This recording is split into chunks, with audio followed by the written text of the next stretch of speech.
Frank, this is kind of an interesting NBA season. At the start, we know so much of the conversation was monopolized and marred by all the gambling allegations, both the probe into actual impropriety, the Chauncey Billups allegations of rigged poker games.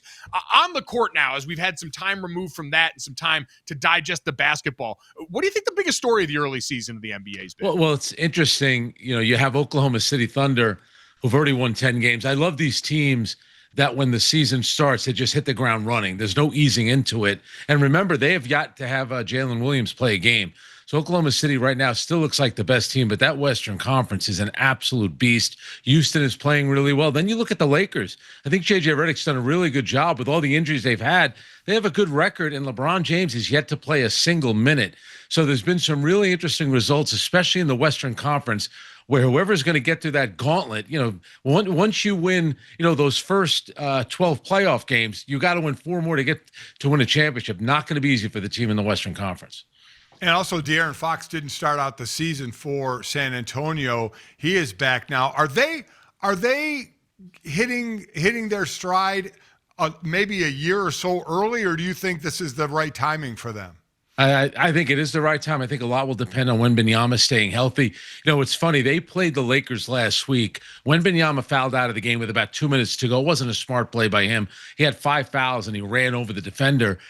But in that moment, with the game on the line, they had nobody out there to run an offense. And Dylan Harper, who's looked really good, but now he's out with a calf injury, and you guys know how it is. Now when NBA players get a calf injury, all the red flags go up because it seems to be leading to an Achilles injury. So they didn't have Dylan Harper, and you could tell they didn't really look settled down. They didn't look experienced. So they need De'Aaron Fox. That's a team that could be very dangerous. I mean, he comes back on Saturday night, De'Aaron Fox, that plays well. And Wembanyama, it's like ho-hum. He had 18 and 18 in the game. So if Wembanyama can stay healthy, the guy's just going to dominate the league the way that he's playing right now.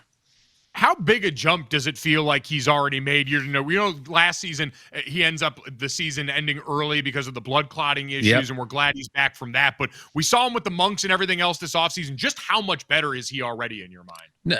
It's amazing how much better he's gotten. I mean, we've already seen situations where he's put the ball on the floor, what he did to Dallas that first game. He's taken the ball all the way out on the perimeter, crossover dribble, getting to the basket. And then from like 4 feet away, when you think he's just going to hit a jump hook, the guy, those long arms that just seem to keep coming and coming and coming, and he dunks the ball. So it's just so different because he has the ability to knock down shots. He's never going to have like a massive girth on him, but he's certainly going to get stronger over the years. And what you love about him, and I think this is true of a lot of the international players that come over. Look at the kid Alperen Şengün on Houston, how well he's playing. These guys are not afraid when they come to the NBA. They've been playing professional basketball for a while. They come in with a lot of confidence, also knowing that other international players have come to the NBA and dominated. So for Victor Wembanyama, it's been smooth sailing thus far, apart from the injuries. But the improvement level, he just seems to be getting better every year. Are the Detroit Pistons, who lead the East right now, led by Cade Cunningham, are they overachieving? It's funny. I was at the game on Friday. I was looking for the two of you guys. I figured you'd be sitting on Celebrity Row. Cade Cunningham, that dude is the real deal. Everything about him. I thought it was interesting last week. I think it was Ja Morant's first game back after being suspended. It was Memphis against Detroit. So here you have two young point guards on both teams, and you look at the makeup of both of them, and you're thinking, which guy do you really see leading your team into multiple rounds of the playoffs, getting to a finals, maybe one day winning a championship? And for me, it's Cade Cunningham. I think he was just named NBA Player of the Week or the Eastern Conference Player of the Week. His composure is second to none.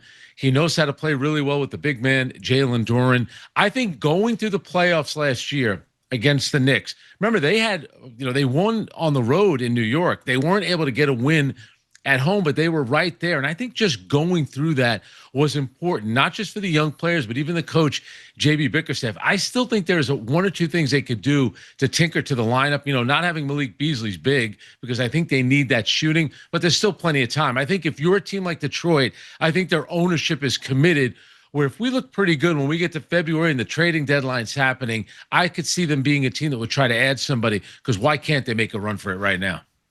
They're going to try and hold on to their place up top. We know for the New York Knicks, making moves this offseason to hire Mike Brown to try and get to that next level, that sticking point that they thought it existed under the prior regime. How has that roster taken to Mike Brown and what he's been trying to do so far? Well, for me, I think the Knicks are the best team in the Eastern Conference because Cleveland is talented. There's no question about it. But I thought Cleveland came up pretty soft last year when they lost in the second round to Indiana. So, the Knicks lineup is really strong. I mean, think about this, guys. Last night, Mitchell Robinson started. He played 16 minutes and 36 seconds. He was a plus 40. How hard is it to outscore another team by 40? It's almost as if after you make a basket, they're handing you the ball and you're putting it back in. I mean, to be a plus 40 in 16 and a half minutes is pretty remarkable. He makes all the difference in the world. He only played 17 regular season games last year. He missed most of the season, finally came back. But when he came back, no back-to-backs, minutes restriction, and I think that impacted them greatly. The biggest thing for the Knicks, they got very lucky last year. No one was hurt. Look at all these different playoff series. I mean, we had massive injuries. I mean, in the playoffs alone, you had Lillard, Tatum, and then Halliburton all suffered Achilles injuries. But the Knicks were able to stay healthy, and that was the key. Can they stay healthy this year? Because a lot of times it's just a battle of attrition in the NBA. You got to get through those 82 games, stay healthy in the playoffs. And the Knicks last year, for the most part, were healthy. Come on, guys, let's face it. They got unlucky in that game one. They missed a couple of key free throws down the stretch. Anunoby missed one. Karl Anthony Towns missed one. And then you had Halliburton making the shot of the playoffs, that one that tied the game in game one. Yeah, that really was something. All right, listen, we talked about the teams at or near the top of both conferences. Who are a couple of teams that have been disappointing early in the season?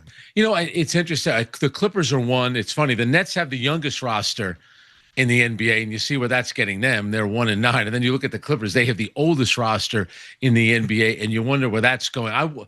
I look at the Clippers, and, Kawhi now has been out a couple of games. He's got a sprained ankle.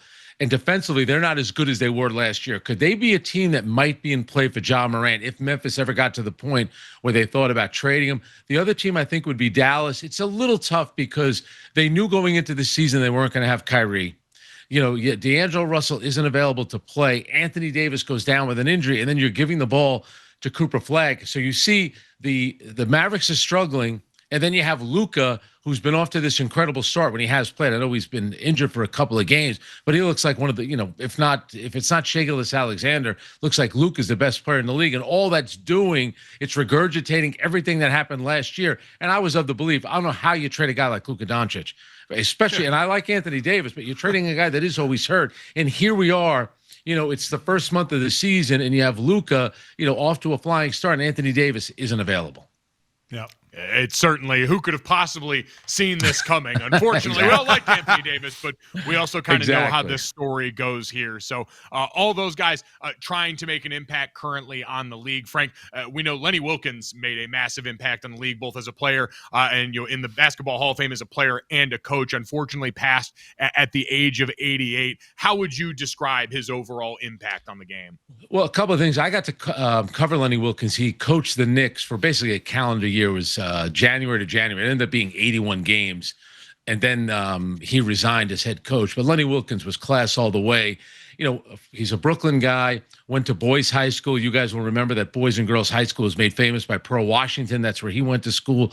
Obviously made a huge impact at Providence and in the NBA. And then he was a coach. And you think about, he's coached more games than anybody in history. He's third all-time in terms of coaching victories, one of 5 people to be in the Hall of Fame as both a player and a coach. If you're telling the story of the history of the NBA, obviously Lenny Wilkens is going to be included in there.